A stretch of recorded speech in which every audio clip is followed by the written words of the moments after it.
Perca aqui na colheita, Felipe, perde muito grão? Então, eu não sei como é que é a realidade aí de outros lugares, a questão da contratação, mas aqui para nós está girando em torno de 2,5 a 3 sacos por hectare. O pessoal da sementeira diz que está muito padrão, aí a soja como tá. Você vê, não tem dano de PCV, não tem. Tá muito linda a soja. O pessoal deu uma notícia boa para você ali agora. Diz que tá muito boa a semente. Eu falei que tem que ser mais cara, então, né? Se tá muito boa. Se tá boa.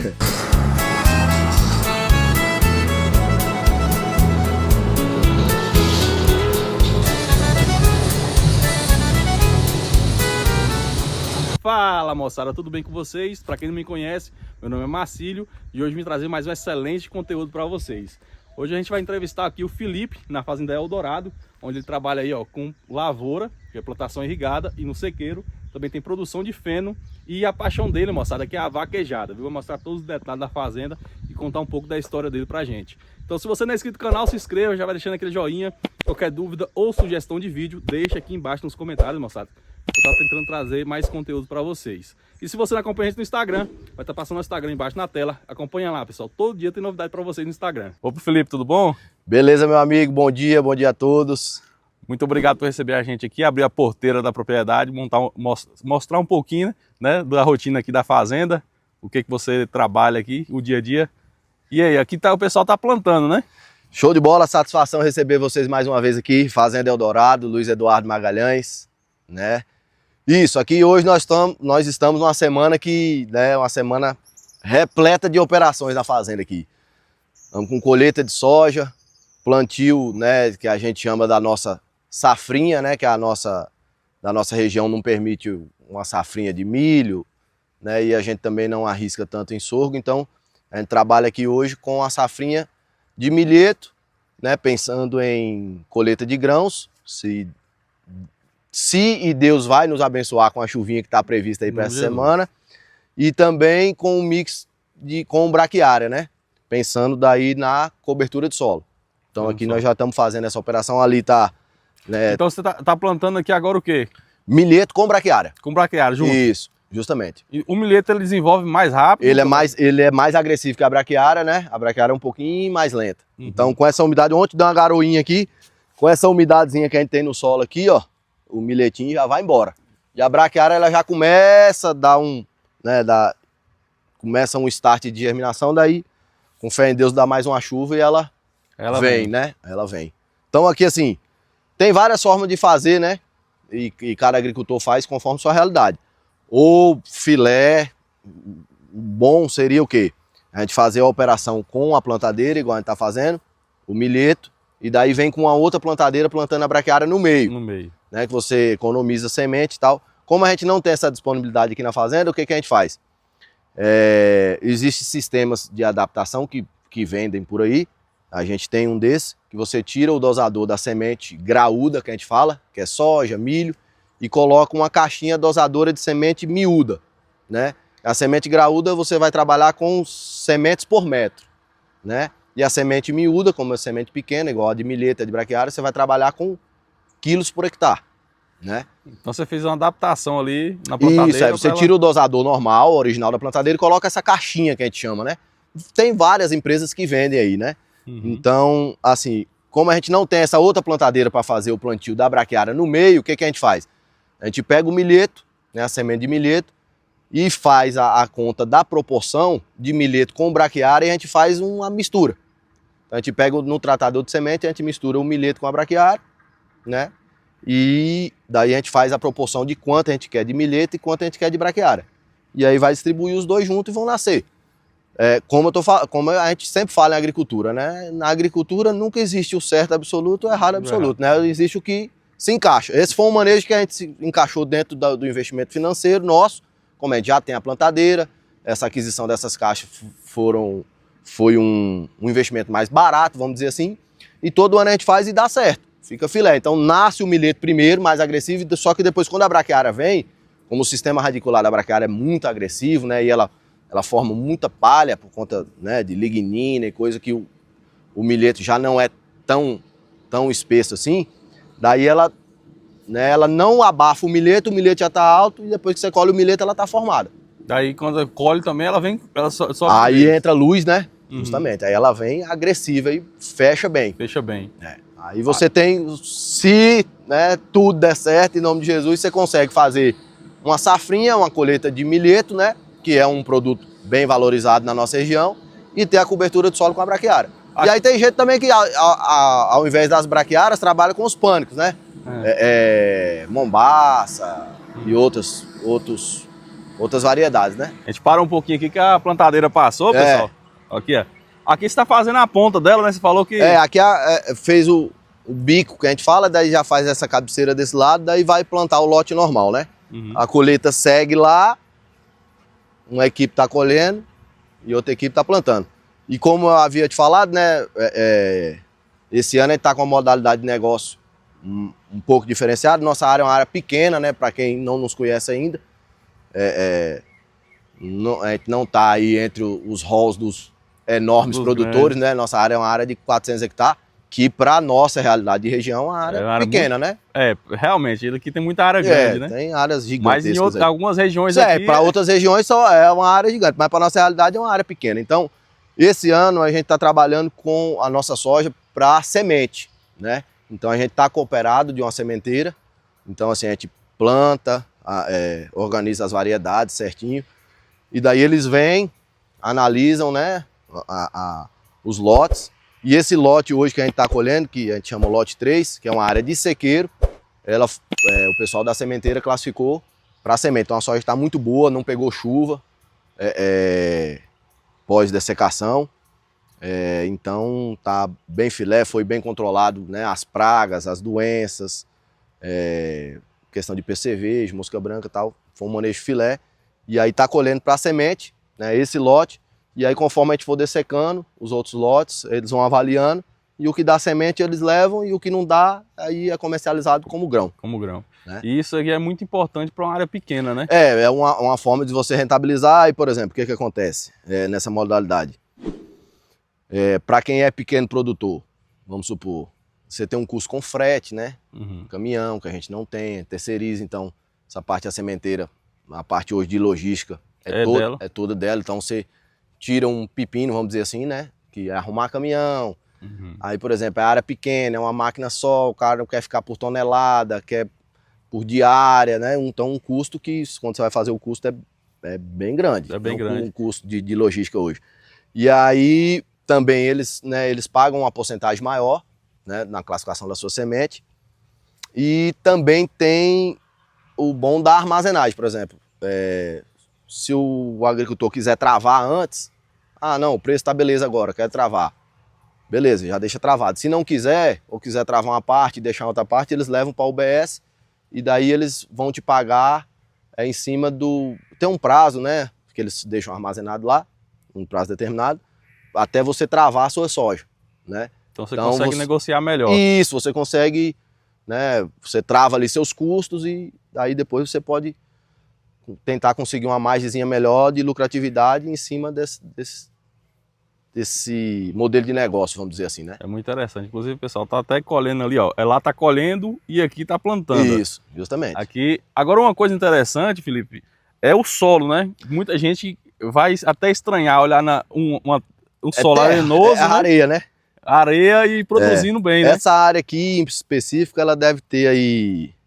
Não está dentre as mais arenosas da Bahia, mas é uma área muito arenosa, se tratando em Brasil. Ela deve ter, média aí 12. De argila. 12% de argila. Então, pega um pouquinho, pessoal, ver aqui. Assim, aqui tá molhado, né? Maquei um pouco, mas vamos aqui onde tá seco. É areia, né? É areia. É branca mesmo. Como é que consegue produzir com uma terra tão arenosa assim? Cara, eu falo que, né, quem chegou primeiro aí sofreu bastante, né? Nossos queridos pioneiros, no qual meu avô, minha avó, meu pai, minha mãe fizeram parte, sofreram muito para aprender a produzir nesse areão. E hoje o agricultor do oeste da Bahia ensina muito o resto do Brasil, né? A gente tem vários consultores renomados que aprenderam a trabalhar aqui, vieram de fora, aprenderam, desenvolveram aqui e hoje replicam para o restante do país, né? Com o uso do calcário, né? Do gesso, da correção, e dos adventos que precisam para se produzir na areia, né? O braquiária e palhada. É um dos mais, é bem importante, né? Vamos dizer o mais importante, mas é bem importante para isso, né? Sim, a rotação de cultura, né? Que aí a gente faz aqui, no caso com o milheto e a braquiária, né? Tá trabalhando com a soja e daí entra o milheto com a braquiária e a palha, né? O advento da palhada E assim, não é só você fazer a palhada, é você cuidar, por exemplo. Você pega pós uma colheita, apesar da nossa área tá considerada, tá bem limpa de planta daninha, mas sempre vai ter, né? Então aqui a gente colheu, já fez a dessecação da soja e também já fez aqui os pós e os prés emergentes, né? Para segurar aqui somente a palhada mesmo, somente milheto e braquiária.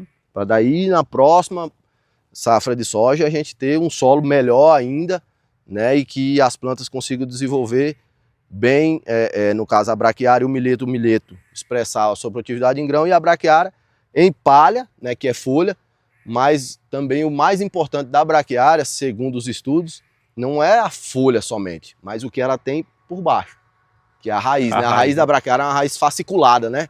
A soja é uma raiz pivotante, né? Reta e sai as radicelas. E a braquiária é uma raiz fasciculada, então ela, qual é a função dela? Ela vai fazer a areação do solo, né? Então a gente não chama nem mais planta de cobertura, a gente chama planta de trabalho. Porque antigamente o que você tinha que fazer, né? Você tinha que gradear, tinha que subsolar. Lógico que hoje ainda se faz quando você tem que fazer um perfil de solo, mas igual aqui quando o perfil está construído, essas plantas que vão fazer isso para você. Você não precisa mais ficar gradeando. Não, né? Então você está economizando, você está preservando a biota do solo, né? Você está combatendo nematóides, que é uma praga que hoje tira milhões aí da agricultura brasileira. Então, né? É que nem eu falo assim, no nosso caso é o milheto com a braquiária, mas em outras regiões, sorgo com braquiária ou milho com braquiária, onde permite, né? Em outros lugares, algodão, então faz uma rotação melhor ainda, outros lugares, né? Que tem uma janela melhor, faz soja, faz algodão, depois faz milho, então fica melhor ainda. Quanto mais você dá diversidade no seu solo, mais ele vai estar rico. Aqui você faz uma safra e safrinha. Aí assim, o que a gente classifica a nossa safrinha de milheto é assim, o que a gente tem em mente? É uma safrinha com um custo baixo, né? Não tem adubação. Então aqui a gente está utilizando somente o resíduo de adubação da soja mesmo, que fica, né?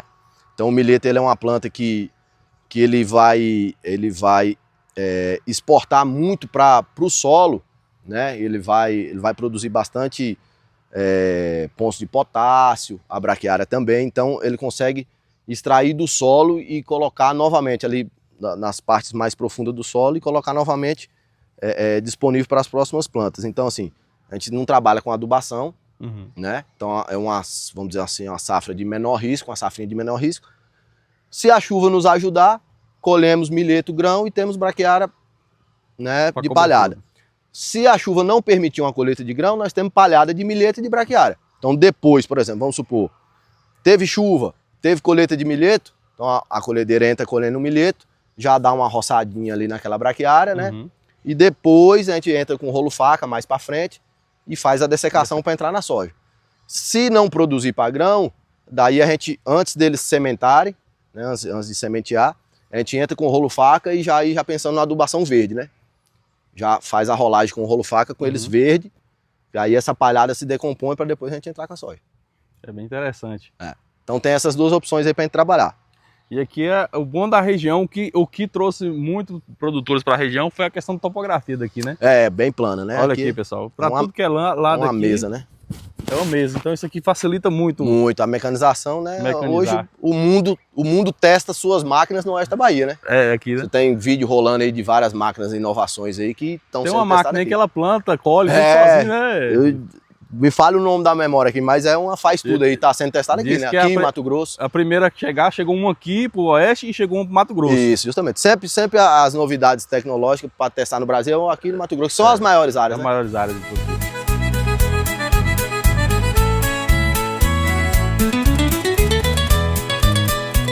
Aqui é a área que está sendo colhida, né, Felipe? Aqui é uma das áreas desses primeiros lotes que a gente dessecou, né? Que a gente está colhendo, que está classificada para semente, né? Inclusive, tivemos ali agora, né? O pessoal da sementeira disse que está muito padrão aí a soja como está. Você vê, não tem dano de percevejo, não tem... Tá muito linda a soja. E o pessoal deu uma notícia boa pra você ali agora, Diz que tá muito boa a semente. Eu falei que tem que ser mais cara, então, né? Se tá muito boa. Se tá boa. Essa aqui é uma soja que é uma soja de ciclo mais longo, né? É uma soja que a gente tava esperando colher aí, né, uma média de uns 73, 75 sacos, só que nesse finalzinho do ciclo agora, a gente pegou uma sequinha aí de uns 20 dias, né? E derrubou um pouco o potencial produtivo dela, tá fechando aí seus 65, 67 sacos, que para uma área nossa de sequeiro, que né, a gente trabalha com investimento um pouco mais seguro, tá dentro do esperado, vamos dizer assim. Eu acho que é uma média boa para esse lote aqui, né? Poderia ter sido melhor, a gente já colheu aqui essas médias mais altas, de 70 acima, só que também eram variedades de potencial produtivo maior, né? E não faltou chuva. Aqui, infelizmente, faltou um pouquinho de chuva. E aqui também você está me dizendo que essa variedade de soja era um ciclo maior. Mais longo, né? Era mais longo do que a variedade que você plantava antes, né? Isso, Como os ciclos da soja são classificados por grau de maturação, né? 8.0, 7.9, daí são as mais precoces, 8.1, 8.2, 8.3, que geralmente é 8.2, de 8.0 a 8.3, que é o grau de classificação, o grau de maturação, desculpa, é o que é mais plantado na nossa região, né? Essa aqui já é uma soja 8.4 para 8.5, então ela alonga um pouquinho o ciclo, né? Só que também é uma soja mais rústica, vamos dizer assim. Umas áreas de fertilidade mais baixa, ela não vai te entregar um teto produtivo alto, mas também ela não vai baixar dos 60 sacos. Então assim, é uma coisa mais segura, né? Encaixou melhor dentro do nosso manejo e pela questão do ganho um pouco maior por ser para semente, né? E graças a Deus deu certo. Vai acabar que vai ficar legal. E aí você vê como é interessante, né? Cada propriedade ela tem um manejo diferente, né? É o que a gente fala, né? Não existe verdade absoluta em nada, e na agricultura mais ainda, né? Às vezes o meu manejo não vai se encaixar em uma fazenda grande, né? Igual essa variedade aqui, para sua propriedade já não era o ideal se não fosse para semente. Isso. Mas já para outra propriedade aqui na região. Vamos dizer assim, uma abertura de área, uma área de abertura, né? Que são os primeiros anos, é uma soja mais longa, dá para você, né, começar a plantar um pouco mais cedo, né? Também são soja de hábito de crescimento indeterminado, então ela sempre continua florando. Se dá um veraniquinho, uma coisa, ela não para de florar, né? Só que assim, essas sojas de ciclo um pouco mais longo, ela costuma ter um PMS, que a gente chama que é o peso do grão, né? Peso de 1000 grãos, peso de 1000 sementes. Ela costuma ter um PMS um pouco mais baixo, né? Ela carrega bem, você tá vendo, né? Tá bem carregada, ó. Tá muito bem carregada. Só que assim, ela costuma ter um PMS um pouco mais baixo. Essa variedade, no caso, ela tem até um PMS bom. Mas você vê aqui, ó, né? Os ponteiros aqui, que são os finais, um pouquinho murcho, né? Então aqui faltou água, né? Um pouquinho. Aqui, ó, tá vendo?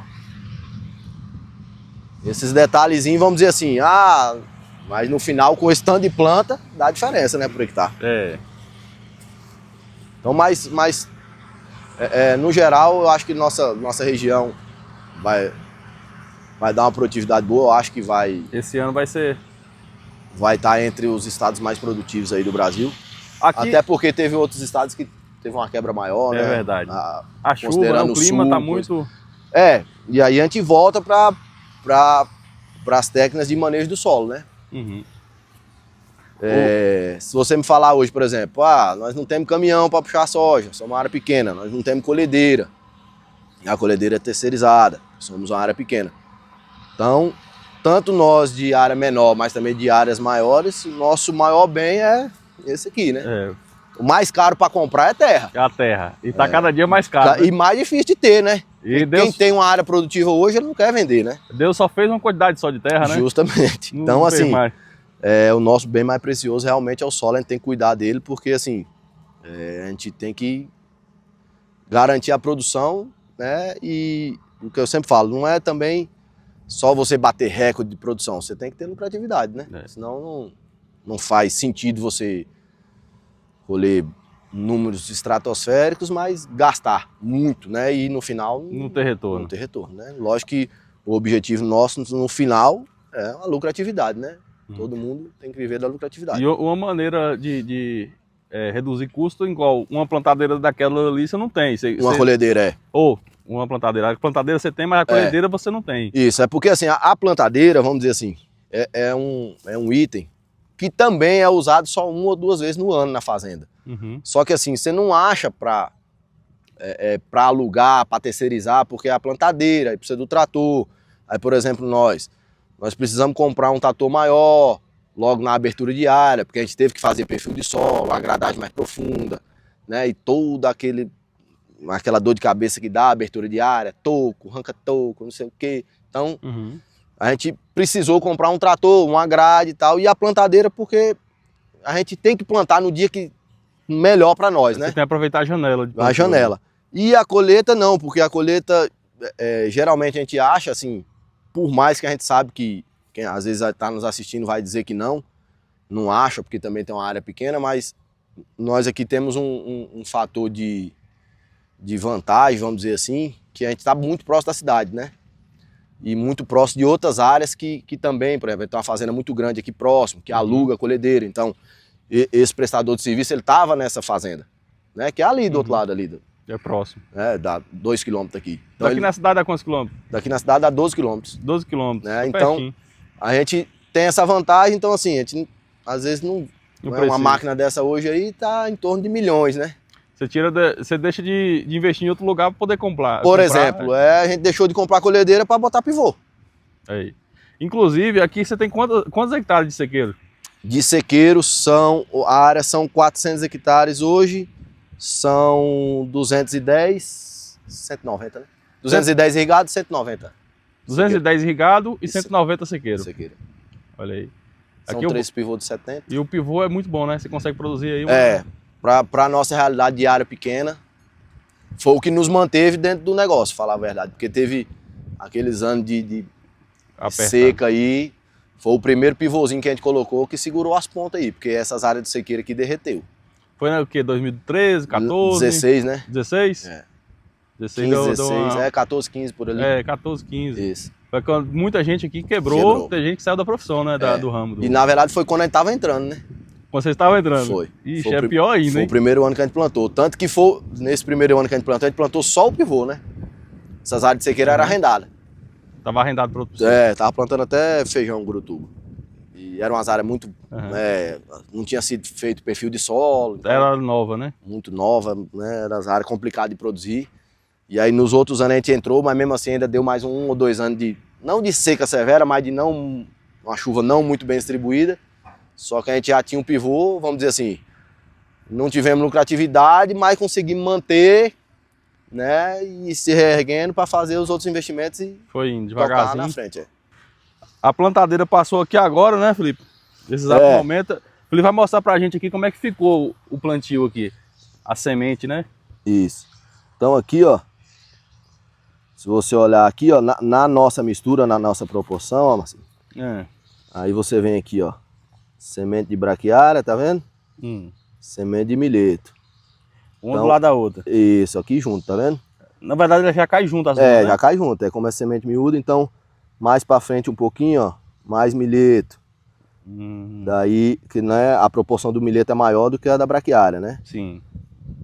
Aqui a gente tá trabalhando com 10 quilos de milheto e 4 quilos de braquiária. Então, a cada porção de milheto na mistura, aí, ó, vem uma sementinha de braquiária, tá vendo, ó? Aqui outra, aqui outra, aqui outra, e aqui no meio o milheto. Então, a umidade ajudando, aqui vai formar um pé de braquiária, milheto, braquiária, milheto, braquiária, milheto, e aí vai fazer, né, que a população da braquiária depois fecha esse espaço, né, linha por linha, e a gente consiga colher o milheto e ter o solo coberto pela braquiária também. Aqui, no caso, você disse que aqui na safrinha não aduba. Não.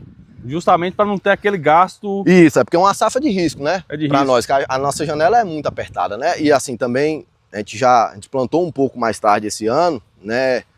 Apesar de estar sendo um ano considerado bom de chuva, mas assim, teve intervalos aí meio complicados, né, de veranico. Então, no início, não conseguimos plantar, daí falhou um pouco a chuva, então deu uma atrasada no plantio. Então, assim, hoje nós já estamos aqui, né, para quem estiver assistindo, hoje é 12 de março, né?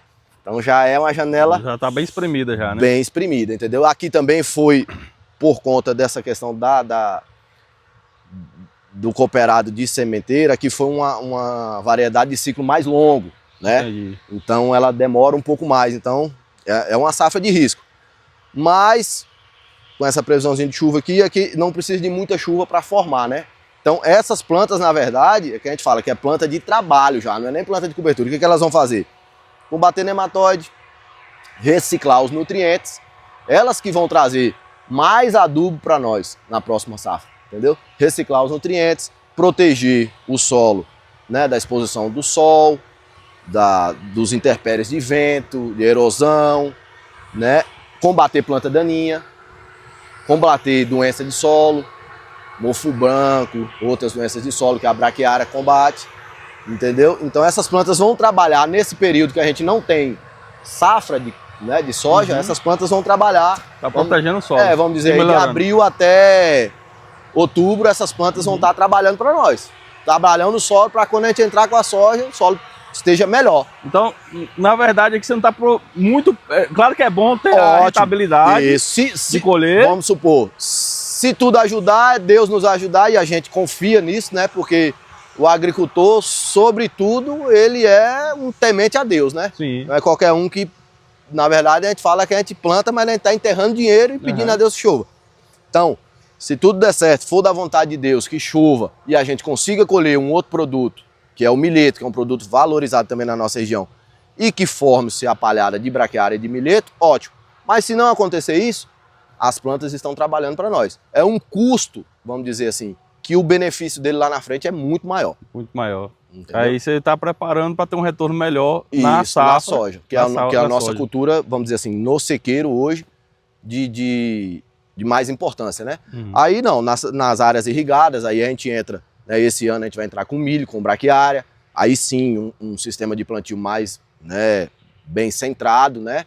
Focado em produção também, mas também focado em rotação de cultura e palhada para a próxima safra. Uma coisa que você falou sobre a questão de Deus.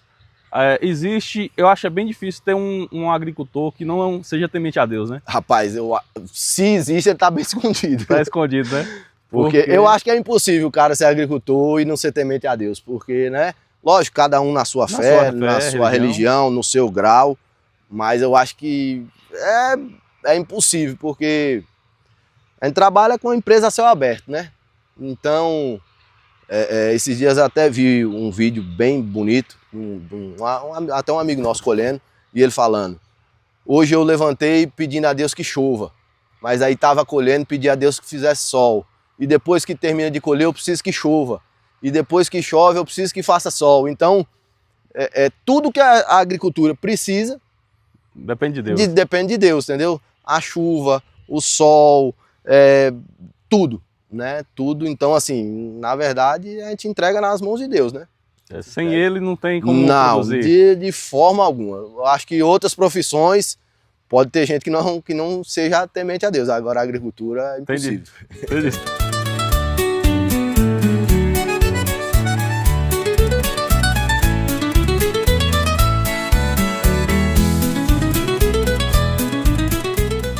A perca aqui na colheita, Felipe, perde muito grão?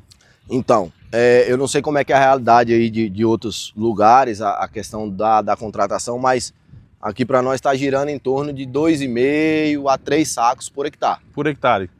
Da colhedeira. Isso é normal, né? É o de praxe nossa aqui hoje. Hoje falando de uma colhedeira assim dessa, né? Uma plataforma de 40 pés, draper já, né? Que é um sistema que não danifica o grão, perde menos, né? O sistema da plataforma lá. Quando ela chegar, você vai ver. Porque antigamente as plataformas eram de caracol, né? Sim. A alimentação da colhedeira. E agora é draper. Draper é aquela tesourinha, aquela... Não, quando a barra de corte corta o pé de soja, o que leva o pé de soja para a garganta, né? É uma esteira. Antigamente era um caracol. Era um caracol que ela ferro, enrolando, né? Vamos dizer assim. Aí ela batia, às vezes perdia mais soja. Então essa drape hoje é todo de 2 a 3 sacos, vai variar aqui da nossa região. Então assim, a gente tem que ficar no pé, né, também, pra gente não perder na colheita, porque daí soma 2, 3 do prestador de serviço, mais o que perde. Então, o aceitável aí é até um saco, né, que fala a literatura. Hoje nós já aferimos aqui, tava perdendo 30 quilos. Por hectare. Então tava perdendo meio saco, né? Uhum. Então, são duas formas de avaliar a perca, né? Uma com um quadradinho de 1 metro quadrado, você bota onde ela vai passar embaixo, a colhedeira vai passar, você coloca embaixo, que aí você avalia as peneiras. E o outro que você mede a plataforma, a largura da plataforma, e aí faz a regrinha de 3, né? De metro quadrado para hectare, para você ver o que tá perdendo, né? Então geralmente a perca ela vai ficar aqui, ó. Você vê que, ó, aqui é perca, tá vendo? Mas bem pouca perca, ó. Entendeu? Então aí você faz a avaliação aqui. E aí tem os tipos de perca, né? Às vezes a perca é por causa da peneira, tá muito aberta, muito fechada, o ventilador, né? Que é o que sopra para tirar a impureza. Tá. Quem é o responsável para verificar isso? É o dono da colhedeira, né? Ou você tem que ficar no pé? Não, na verdade assim, geralmente o dono da colhedeira quer colher, né? Não tá preocupado, o mais rápido possível para ir para outra área. Mas a gente tem que ficar no pé, né? A gente tem que ficar no pé. Aqui no caso, o responsável técnico sou eu mesmo. No caso, você é formado... Sou formado em agronomia. Agronomia. Sou agrônomo. Então você não precisa contratar um agrônomo para tomar de conta daqui. Eu até precisava, mas o orçamento desse ano foi cortado. Eu estou eu mesmo. Você tá igual o Roberto Carlos. O cara aqui sou eu, tava falando que o cara aqui sou eu. Mas e tem também o pessoal que trabalha com a gente, né? Porque o operador tá ali plantando e a gente vai revezando, né? Uma hora ele também sabe fazer, né? Ele também colhe, é um operador que colhe também. Só como a gente não tem colhedeira aqui, ele sabe regular certinho também, né? Ele e ajuda dá força, também. né? Aí como ele tá plantando, aí às vezes, né, um fica aqui, outro vai lá no trator, ou se precisa trocar as funções, às vezes vou lá plantar, né? E por aí vai. Aqui são quantos funcionários aqui na fazenda? Rapaz, entre tudo, né? Porque a gente tem a parte dos cavalos também, que a gente vai ver ali depois. São, salvo engano, 8 funcionários. 8 funcionários. São 8 famílias aqui, só nessa fazenda pequena. Nessa fazenda pequena, porque assim, comparado às outras regiões, né? Isso, daqui da região, né? Isso, vamos dizer assim, tem fazendas maiores com menos funcionários, mas não tem cavalo, né? Aqui tem os cavalos também, né?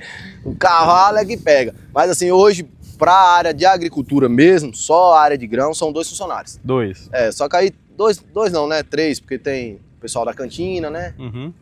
Pessoal do escritório e tal. Então, assim, dessa parte de grãos são 2, 3 funcionários. Na época da colheita e do plantio, você aí é isso que eu ia falar, os fixos, né? Só que aí, na época de plantio e colheita, sempre tem vamos dizer assim, os quebra-galho aí, né? Quebra-galho. A gente tem que chamar, porque...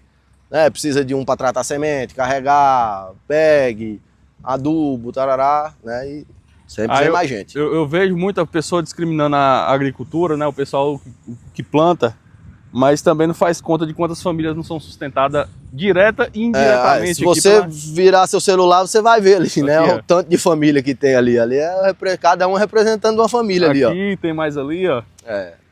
Então tudo aqui gira em torno da agricultura. Em torno desse aqui, Então tem o pessoal da colhedeira, né? É de fora, o pessoal lá do Goiás. Tem o pessoal da sementeira, né? Que daí já é a outra rede de negócio, né? Que daí o da sementeira tem o agrônomo, tem o cara lá da UBS dele, tem o vendedor. Vixe, aí é gigante, né? Aí tem o cara da logística. O pessoal que trabalha lá dentro, lá na classificação. Vixe, aí é gigante, né? Aí vira uma teia de negócio gigante. Então é tudo por causa desse grãozinho amarelo aqui. Do grãozinho amarelo a soja, do milho, do algodão, do sorgo, do milheto. Gira torno disso aí para produzir comida. Felipe, aqui é a área de pivô. Aqui agora, vamos dizer que é uma outra fazenda, né? Aqui é outra. Aí tava com emoção, agora aqui é sem emoção. Aqui é sem emoção, né? Aqui a metade da fazenda é praticamente irrigada. Meio a meio, meio a meio irrigado. Para ficar mais fácil, vamos dizer meio a meio. Então as áreas de sequeiro, nossa, né? Como a gente priorizou as áreas irrigadas, então elas não têm uma fertilidade média, né? Como a gente tinha falado, né? Que eu achei que tava fechando uns 65, coisa e tal, demos aquela volta lá na colhedeira, vimos que tava fechando, né, uns 70 sacos. E é um manejo, é um ano que vai dar uma produtividade boa, mas o manejo nosso é mirando nisso aí, né? É um custo mais baixo, a área de sequeiro. mirando aí em torno de 60, 65 sacos, né? Uma adubação um pouco mais segura e tal. E aqui, como a gente tem a garantia da água, né? E a gente pode plantar mais cedo, né? Como a gente consegue fazer uma rotação de cultura melhor, mais palha no sistema, então a gente faz uma adubação melhor e aí a gente tem esses resultados aqui, né? Olha aqui. Aqui é uma soja que tem... Estima quanto saca aqui na área irrigada? Rapaz, esse pivô em especial, que é o pivô 1 que a gente fala, a gente já teve produtividades acima de 100 sacos. De 100 sacos. De média, né? Então, eu acho que tem tudo para alcançar os 3 dígitos aí. Mas vamos ficar nos 90, de 90 para cima, vamos dizer assim. Mas então, é assim... No caso aqui, Felipe, desculpa eu estar cortando, no caso aqui, na área de sequeiro, vocês não investem muito em adubação. Isso, é porque assim, como voltando a falar, né? Esse é um manejo que a gente faz, que a gente conseguiu ficar na atividade, assim, a gente priorizou os investimentos para irrigação, que para nós foi o ponto-chave que fez a gente conseguir produzir mais e pagar a conta. Entendeu? O sequeiro ali, você faz um investimento, mas não tão alto para não ter risco. Vamos dizer assim, o nosso projeto é o quê? Finalizar as irrigações. Por exemplo, a gente está aqui num pivô de 50 hectares e ali atrás, né, tá o outro lance dele que vai para 70. Então falta isso aqui para a gente terminar e mais alguns ajustes para a gente terminar a irrigação. Então, após isso, que a gente terminar esse projeto de irrigação, ficar todo produzindo, daí agora a gente vai partir para fazer uns investimentos maiores de perfil de solo no sequeiro, para a gente conseguir atingir também altas produtividades no sequeiro. Só que assim, nós tivemos que escolher, naquelas épocas difíceis, ou a gente investir em irrigação, para a gente continuar na atividade com segurança, porque é uma área pequena, né? Tendo alta produtividade, vamos dizer assim, hoje nós estamos metade. Então metade da fazenda está produzindo aí, vamos dizer, seguramente acima de 90 sacos, e a outra metade está produzindo média de 60 sacos, vamos dizer. Tem ano que vai 60, tem ano que vai 70, mas vamos dizer uma média de 60 sacos. Então a gente fica, né, nessa média aí. Então agora, quando a gente terminar o nosso projeto de irrigação, da irrigação do que dá para irrigar na área, aí agora a gente vai partir para altas produtividades também no sequeiro. Que o sequeiro, lógico, tem áreas no Brasil aí que colhe mais do que pivô em sequeiro, entendeu? Basta você fazer o manejo certo e ter chuva, né? A diferença é que o pivô você faz o manejo certo e tem a garantia da água, né? E aí a gente tem esses resultados aqui, ó. Uma soja dessa muito bem carregada, né? Uma população boa. Então você pode ver, a soja está lourando, já vamos dessecar essas áreas. Então é isso aí. Foi o manejo que deu certo para nós. Foi, como a gente falou, a gente deixou de comprar uma colhedeira, de comprar mais área, de fazer um endividamento assim para poder investir aqui, para dar um retorno maior. Isso. Entendeu? Aqui a área aqui, o pivô é quantos hectares? Esse pivô aqui, que é o pivô 1, é um pivô de 50 hectares. Né? Foi o primeiro pivô que a gente colocou, os outros pivôs já são de 70, e esse agora a gente vai aumentar para 70. 70, né? Tá até vendo aqui, tá ali a outra parte do pivô. Isso, ali tá o outro lance que a gente vai colocar nele aqui. Vai emendar ali, vai aumentar o raio, isso, né? vai para 70 hectares, isso. Aí fecha a nossa área, vamos dizer assim, irrigável, né? Que a gente consegue irrigar por pivô central na fazenda, né? E aí a gente teve que fazer todo o investimento de piscina, de poço, de reservatório, captação, energia. Isso demanda um custo alto, entendeu? Então por isso que vamos fazer assim, fizemos um arroz e feijão no sequeiro para a gente ter uma estabilidade. Não vamos ser a área mais produtiva, mas também não vamos perder dinheiro e focamos na irrigação. Fez o certo, né? Isso. Uma coisa que vai dar segurança. Hoje, assim, né, isso foi um trabalho que começou há praticamente 10 anos atrás. Hoje a gente vê que foi a escolha correta para nós. Para a nossa realidade foi. Né, porque foi uma coisa que trouxe segurança para nós, né? Segurança de produzir, de ter água. E da gente conseguir produzir mais nessas áreas e conseguir fazer médias reais, legais nas áreas de sequeiro e conseguir ter uma lucratividade que a gente conseguiu se manter aí no mercado. No mercado, na cultura, na né? cultura. Isso. E me diga aqui, Felipe, o pessoal, tenho certeza que o pessoal gosta, né, de saber como é que foi o início. Como é que você e sua família iniciou na agricultura? Então, essa história aí começa com um senhor chamado Constantino Catarino de Souza e uma senhora chamada Lídia Maria de Souza, né? Constantino Catarino de Souza, que é meu saudoso avô, né, hoje já saudoso, e Lídia Maria de Souza, já com 88 anos, se eu não me engano. 88 hoje, agricultora e toma conta das terras dela. Tem fazenda ainda na Bahia, trabalhando ainda, tem fazenda no Maranhão. Olha, Então começou com eles lá no Rio Grande do Sul, né? Casaram, formaram família, vieram para o Paraná, de lá foram para a Argentina, depois voltaram e vieram para o PADEF, né? Que o então presidente Juscelino formou a colônia do PADEF ali em Brasília, né? Foi quando começou a Embrapa e para expandir Para quem não é da época, quem não conhece, o PADEF foi aquele que trazia o pessoal do sul. Isso, pro Centro-Oeste, né? Pro Centro-Oeste. Foi da onde começou o Centro-Oeste, ali foi, uns foram para Mato Grosso, outros foram para Minas. E meu avô ficou ali com minha avó, com a família, e daí conheceram o oeste da Bahia. Oeste aqui, pessoal, para quem não conhece, o oeste aqui era nada, era um cerrado que ninguém achava que dava pra produzir nada, pela terra arenosa, né? Justamente. O que conquistou, na verdade, meu avô na época foi que ele veio para a região da Bela Vista, né? A comunidade da Bela Vista. Era uma área muito plana, que eles não tinham noção disso, porque vieram do Paraná, Rio Grande do Sul, as áreas muito quebradas, uma área muito plana. Só que a coloração do solo, que é predominantemente ali na região da Bela Vista, é vermelha, né? Lá é um solo mais argiloso. Aqui na nossa região, aqui perto do Luiz Eduardo, é um solo mais arenoso. Mas lá é uma região de bastante argila. Então foi o que conquistou ele. E aí ele vendeu essas áreas no PADEF e veio para cá, né, com a família. Minha mãe na época, né, menina, acho que tinha 15 para 16 anos. E se instalaram ali na Bela Vista, fazenda Nova Aurora. Foi um dos primeiros a chegar, né? Foi os primeiros, na verdade. Foi um dos pioneiros. Ali foi uma das primeiras fazendas a ser plantado soja, né?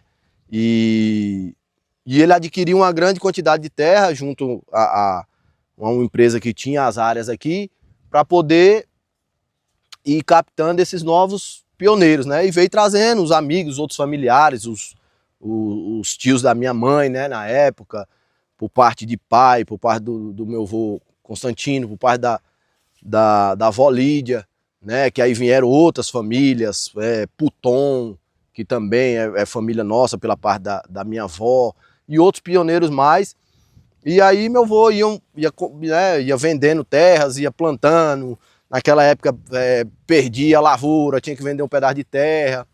E assim, moraram vários anos embaixo de barraco de lona, né? Não tinha casa, não tinha água, não tinha luz, né?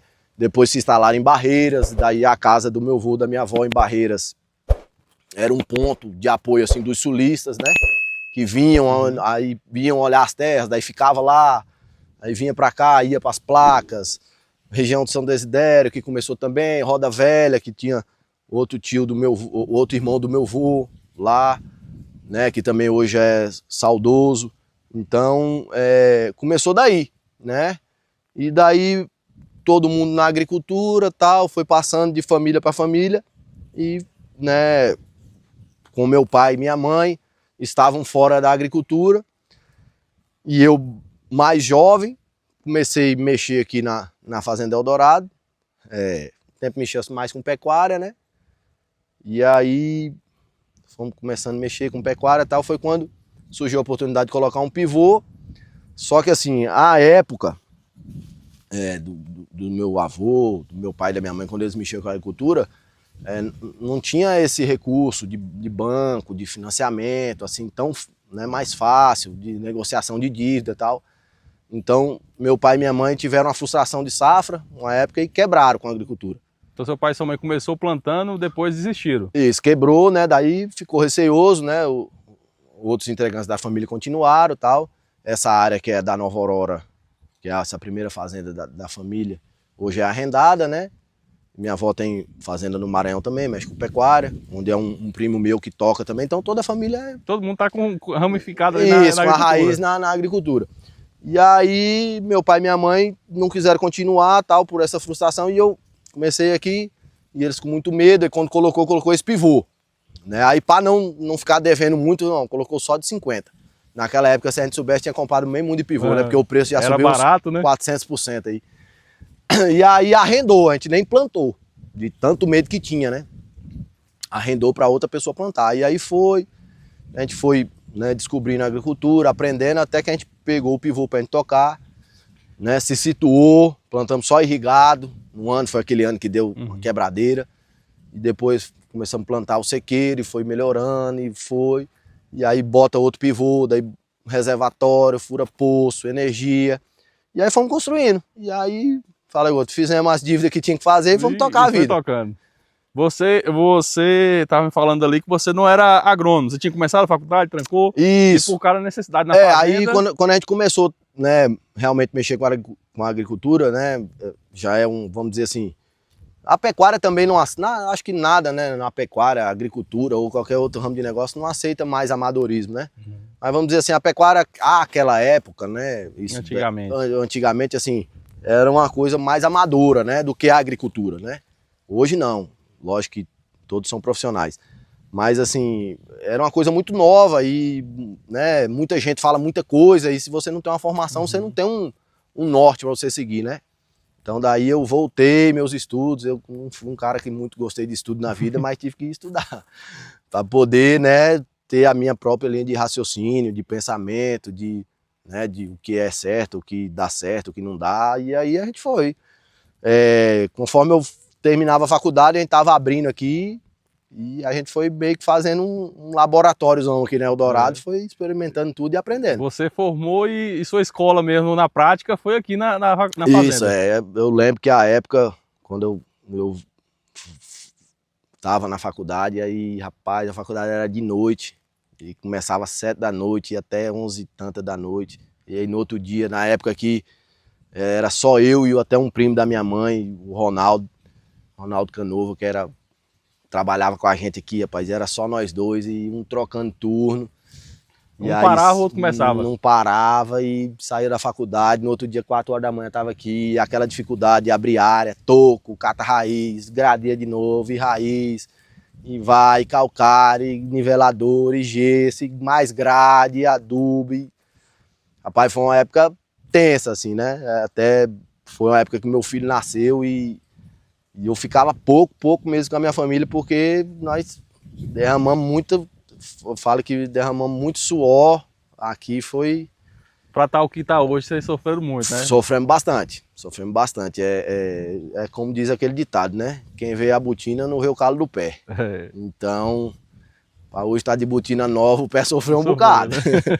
Mas é gratificante. Eu falo que, assim, o gratificante da agricultura, a gente vê, eu acho que minha avó, meu pai, minha mãe, mais do que eu, meu avô, se fosse vivo, né? Eu fico imaginando a cabeça deles, ver o que se tornou isso aqui hoje, Luiz Eduardo, uma potência mundial, que eles chegaram aqui, eu acho que num caminhãozinho velho puxando a mudança, e ver o que isso aqui se tornou hoje é gratificante. Porque eu lembro quando meu pai e minha mãe falavam de Luiz Eduardo, né, o antigo mimoso, era criticado demais, isso aqui não vai virar nada. Só tinha um postinho lá na entrada ali da cidade. Ali, né? Tanto eles como os outros pioneiros também. E meu avô, minha avó, todos os nossos familiares, como os outros familiares dos pioneiros, acreditavam tanto que eu falo que Luiz Eduardo tem um diferencial das outras cidades agrícolas, porque você tem várias cidades agrícolas no Brasil, mas que o dono do negócio não mora lá. O cara tem um negócio lá no interior de Goiás, ele mora em Goiânia. Né? Ele tem no interior do Mato Grosso, ele mora em Cuiabá. Né? E por aí vai. E as pessoas, as famílias que têm negócio no Luiz Eduardo, eles quiseram tanto que essa terra dessem certo que fincaram suas raízes aqui. Então você tem o dono do armazém, o dono da sementeira, o dono da revenda, o dono da fazenda. Todo mundo junto. Ele pode até ter coisas fora, mas a família dele está sediada aqui, né? Os filhos vão estudar, voltam para cá. Né? Então você vê que eu acho que essa força da comunidade fez com que virasse isso aqui, porque é uma coisa que eu acho, não, tenho certeza que ninguém nunca imaginava que Luiz Eduardo ia virar. Que um pé de mato, isso aqui não valia nada, ninguém queria uma terra aqui. Por exemplo, quando eu lembro que até essas áreas, até depois de estar produzindo, Bela Vista, Placa, essas áreas mais perto da cidade, na época que era Mimoso, e ninguém queria, porque eram as áreas mais ruins de chuva, solo mais ruim. Então hoje você vê que não tem mais área ruim. Tem não. E né? Cara, né? No oeste, não falo nem tanto no Luiz Eduardo, falo no Luiz Eduardo da cidade que eu estou situado, mas do oeste todo. Né? Eu falo que hoje onde uma plantadeira pode passar e tem água, ou então você pode colocar um pivô, é uma terra que é produtiva. Produtiva, bem valorizada. É muito legal isso aí. Luiz Eduardo tem toda essa potência, Felipe, e é o território pequeno, né? Comparado à região. O território do município vamos dizer assim, um território pequeno, mas é que né, eu falo também de Luiz Eduardo, assim, que nós temos outras cidades, Formosa do Rio Preto, Riachão das Neves, São Desidério, né? São potências até maiores no números agrícolas e território do que Luiz Eduardo. Só que Luiz Eduardo, acho que foi feito um bom trabalho já desde o início da sua emancipação de tudo, porque além da matéria-prima, que é o que a gente produz aqui, você tem também a parte industrial, né? Então, Luiz Eduardo, por exemplo, a soja daqui, ela, né, tem empresas que faz ela virar farelo, vira ração, transforma, então ela faz a manufatura aqui, né? É industrializada aqui, tem um setor industrial, um polo industrial muito pujante, muitas empresas estão situadas aqui, não só de indústria de água, diretamente na agrícola, mas de outras que estão trabalhando dentro da agricultura, mas de negócios diversos, né? Então, é uma cidade, rapaz, Luiz Eduardo é impressionante, porque eu falo que Luiz Eduardo, você passa numa rua, tá vazia, com 20 dias tem um prédio, eu nunca vi um negócio desse. Crescendo cada vez mais e faltando mão de obra, né?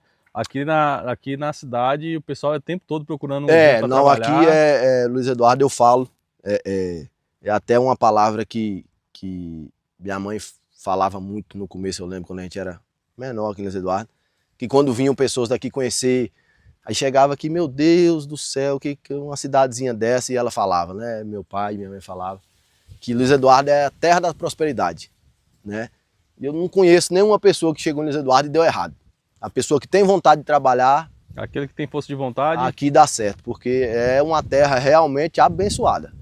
Uma terra realmente abençoada. Pode ver aquelas pessoas que chegou antigo, eu cheguei com 3 anos de idade aqui em Luiz Eduardo, eu lembro daquelas pessoas que chegou antigo, com aquele comérciozinho pequeno, aquela oficina pequena. Tem vários exemplos aí, né? Hoje, muito bem sucedido, estrutura muito grande.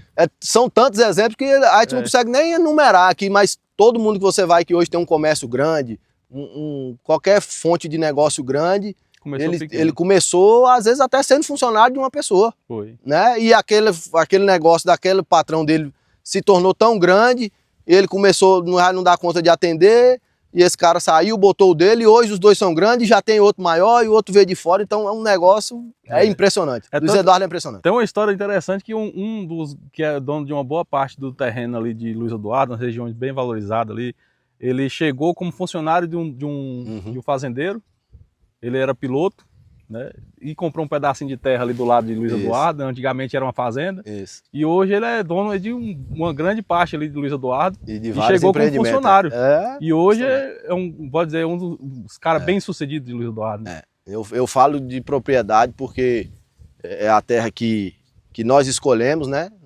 Quando eu nasci não existia Luiz Eduardo ainda, né? Eu sou barreirense, mas é a terra que a minha família, que eu escolhi para ter a minha família também, né? Minha esposa é de fora, mas se fixou em Luiz Eduardo, também não pensa de sair daqui. Meu filho já é Luiz Eduardense, então ela realmente é a cidade que a gente falava antigamente, fala hoje também, que é a terra que mana leite e mel, né? É a terra da prosperidade. É aqui, Luiz Eduardo. É a terra prometida, né? É prometida, justamente. É isso aí. E estamos chegando no final de mais um vídeo.